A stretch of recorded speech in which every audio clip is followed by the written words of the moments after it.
बिस्मिल्लाहिर्रहमानिर्रहीम। अस्सलाम वालेकुम। इंसाफ न्यूज़ रूम में खुश आमदीद। मैं हूं डॉक्टर मोहम्मद फ़ारूक। गुजरात से ख़बर शामिल करते हैं।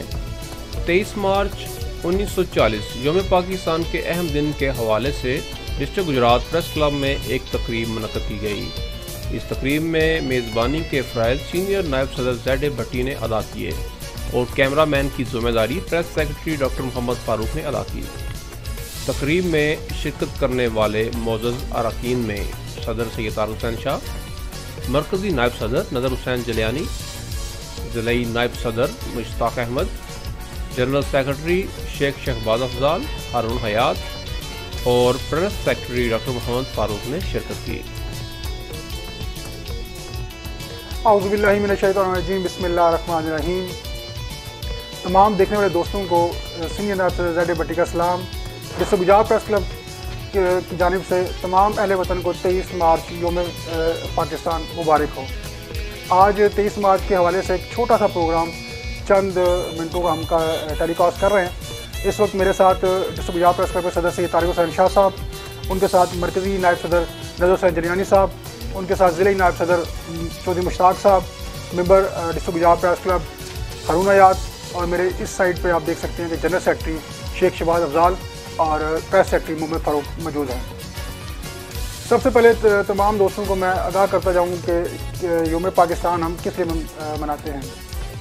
23 मार्च 1940 का दिन जब तमाम बरसगीर पाक हिंद से मुसलमान काफ़िलों की शक्ल में लाहौर के मिंटो पार्क में जमा हुए, जो तकरीबन उस वक्त के मुताबिक 1 लाख तादाद थी, और कायद आज़म रहमतुल्लाह अलैह अल्लाह को जज़ल फ़िरौज़ जगह अता फरमाए बानिया पाकिस्तान की क़यादत पर एतमाद करते हुए एक पाकिस्तान के लिए मौलवी फजल हक साहब ने, शेर बंगाल ने एक करारदाद पेश की, जिसका नाम करारदाद मकासद रखा गया कि मुसलमानों के लिए एक अलहदा वतन तश्कील दिया जाए। हिंदू मीडिया का मुसलमानों के ख़िलाफ़ बुनियादी दुश्मनी रवैया रखते हुए उन्होंने इसको करारदाद पाकिस्तान के नाम से मशहूर करना शुरू कर दिया और कहा कि ये एक क्या लें कि दीवाने का ख्वाब है कि पाकिस्तान एक अलग मुल्क बन जाए। मगर मुसलमानों ने कायद आज़म मोहम्मद अली जिन्ना रहमतुल्लाह अलैह की काबुल क़यादत में रहते हुए 7 साल कलील अरसे में दुनिया के मंजर पर एक नया इस्लामी मुल्क जो इस्लाम के नाम पे हासिल किया गया, पाकिस्तान की तश्कील मुकम्मल हुई। इस पाकिस्तान बनने में तकरीबन लाखों की तादाद में मुसलमानों ने अपने खून का अतिया दिया और उसकी बुनियाद पर यह मुल्क हमारे लिए बना।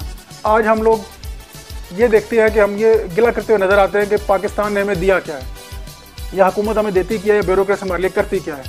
देखना हमने ये है कि हमने बहसीयत पाकिस्तान, बहसीयत मुस्लिम इस मुल्क को क्या दिया है। अगर ये मुल्क ना होता, ये वतन ना होता, क्या आज मैं इस तरह आपके साथ मुखातब हो सकता था? क्या हम आज इसी आज़ादी के साथ बैठ के आपसे बातचीत कर सकते थे? ये अगर पूछना है तो कश्मीर वालों से पूछिए, फ़लस्तीन से पूछिए, चेचिया से पूछिए या बोस्निया वालों से पूछिए कि वहाँ पर आज़ादी की क्या कदर कीमत पाई जाती है। आज के दिन के लिए हमारा जो डिस्ट्रिक्ट गुजरात प्रेस क्लब का सरकारी बयान है वो यही है कि हम ये ना देखें कि इदारे या मुल्क हमें क्या दे रहे हैं, हम सिर्फ ये देखें कि हम अपने मुल्क को क्या दे रहे हैं। हम अपने ईमानदारी के साथ, इत्तेहाद के साथ, खलूसनियत के साथ अपने अवाम के लिए, अपने समाज के लिए और अपने मुल्क के लिए काम करें, और जब इस मुल्क को हमारे लिए ज़रूरत पड़े, माली जानी जिस लिहाज से भी, तो हमें हाजिर होना चाहिए। और हमें इजाज़त दीजिए। अल्लाह हाफ़िज़। पाकिस्तान जिंदाबाद। पाकिस्तान जिंदाबाद। पाक फौज जिंदाबाद। जिंदाबाद।